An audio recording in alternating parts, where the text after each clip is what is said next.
Greeter Productions present Memories and Monstrosities by Lance Richardson. Rugged awoke, facing the darkness. He must have fallen asleep. But something had to have woken him up. He sensed something not quite right about the darkness. There was someone in there, staring at him as he was staring at them. Rugged deftly grabbed at the throwing knife laying next to him on the desk, standing up as he did. "Who is it?" he commanded into the darkness. No response, but there was something moving in the shadows. Without thinking, he grabbed the cabinet next to him. As he gripped the handle, energy flowed through him, through his entire body up to his fingertips. And then he felt a jolt. In an instant, he had gone through the doorway that lay in the shadows and ran into whatever it was that was there. Backing up, he used all of his might and kicked whatever it was to the ground. "Wait, Classy?" Rugged said to the newly illuminated figure on the floor. "Please tell me this isn't how you're getting your kicks from now on." And with that, he was sure it was Classy. "Sorry," Rugged said, but the apology didn't quite meet his eyes and starkly contrasted against the broad grin that was spreading across his face. Classy got up, dusting himself off, and seeing his friend's grin, he mimicked it. "So, how'd the meeting with the commissioner go?" Rugged said, his smile fading. "I consider it a notable improvement, seeing this time he didn't try to shoot me in the face, but that would have been hard to do over a phone call, wouldn't it?" After saying this, Classy looked at the knife which was being held limply at Rugged's side. "I see you didn't get into much cleaning." Looking down at the knife, Rugged noticed that there were still a few flecks of blood on it. "How much sleep have you been getting?" Classy further questioned. As Rugged did the math in his head, it quickly became apparent that it would be better not to answer. Classy, seeing the expression on his friend's face, laughed. "Huh, how about this? You go home and get some actual sleep, and I won't ask how much time you spent not getting sleep." "Home? Is that what you call it?" "You know what I meant. Now, get sleep, or I'll continue asking." "Fine. In that case, good night." And Rugged turned to leave. As he grasped the doorknob, he realized the metal was burning. He wouldn't be able to use this for teleportation. Not yet. Instead, he just opened the door and left. As he closed the door behind him, he realized the chill was going to be his main enemy now. Rugged began walking through the fields outside their base, trying to find any sign of civilization, or just a door. Already he missed the bunker, not just because of its warmth, but because of the comfort it provided, the feeling that he was doing something. As he walked through the fields, he started fingering the knife. He pulled it out and looked at it. It was just a simple throwing knife, but he could remember how every chip got there, how the blood got there.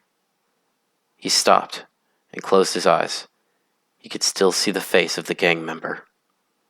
There was shattering glass as Rugged and Classy fell from the ceiling. As they landed, each of them had their weapons drawn. Rugged pulled out his throwing knife and threw it straight at the biggest-looking thug. There were 5 gang members in total. Classy took the 2 closest to him, and Rugged the 2 closest to him. The 5th was on the ground in agony. The knife was still embedded in his shoulder. Rugged was able to dodge one of the thugs entirely, who went for a tackle, an easy sidestep. The other came at him with a hook. Rugged blocked and wrapped his arm around him, grabbing him in the shoulder. And in one fluid motion, he punched the man's stomach and then swept the leg, sending him to the ground. From there, it was simple. As Rugged walked past, he kicked him. He was unconscious. The first thug, who had missed with the tackle, decided to tackle Rugged again. This time, it was more successful. Rugged was taken all the way to the ground, and with hands around his throat, he started to get lightheaded. But, remembering the second knife he had around his belt, Rugged drew it and stabbed it clean through the man's arm. The man let go as he howled in agony. Rugged took this opportunity to strike the man in the throat, and then, as he got his footing, he swept the man's legs and knocked him out with a kick to the head. The only man who was left was the one that Rugged had gotten with the throwing knife. He had gotten to his feet and pulled the throwing knife out of his shoulder. He was now gesturing it threateningly at Rugged. Classy, who had made short work of his thugs, was in the corner cracking his knuckles. "You think you're that strong? If you were really that strong, you'd face me one-on-one, like a man." The thug beat his chest as he made this proclamation. Classy, who looked like he was far from interfering, nodded his head in Rugged's direction. Rugged, sighing, stepped forward and held up his fists in a boxing stance. The thug cocked his head to the side, clearly perplexed by this.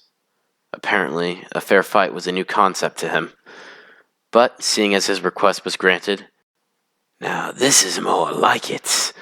I've honestly had no one ever do this for us. Thank you." Classy in the corner laughed. "Oh, you think this is a mercy move? Far from it." A twisted grin came over Rugged's face. The thug looked at it and began pleading. "Please, you can take a whole stash.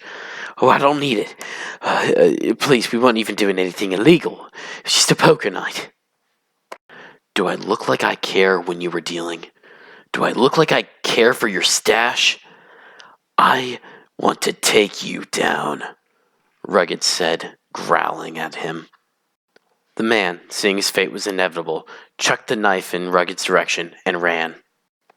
"Who's the coward now?" Rugged said as he grabbed the man, turned him around, and punched him in the gut. The man went to the floor. Rugged grabbed his arm and twisted it in a natural position. He heard a crack as he did this. Rugged then knocked him out by punching him in the face. Classy walked over to his friend, asking, "That was more brutal than usual, right?" He didn't respond.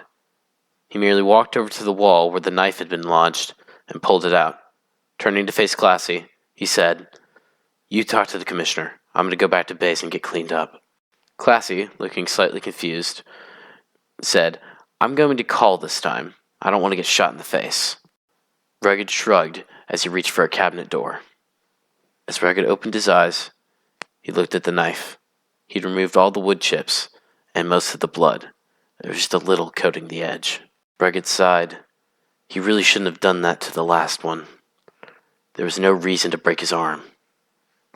But then, white-hot anger surged through him, and he remembered why.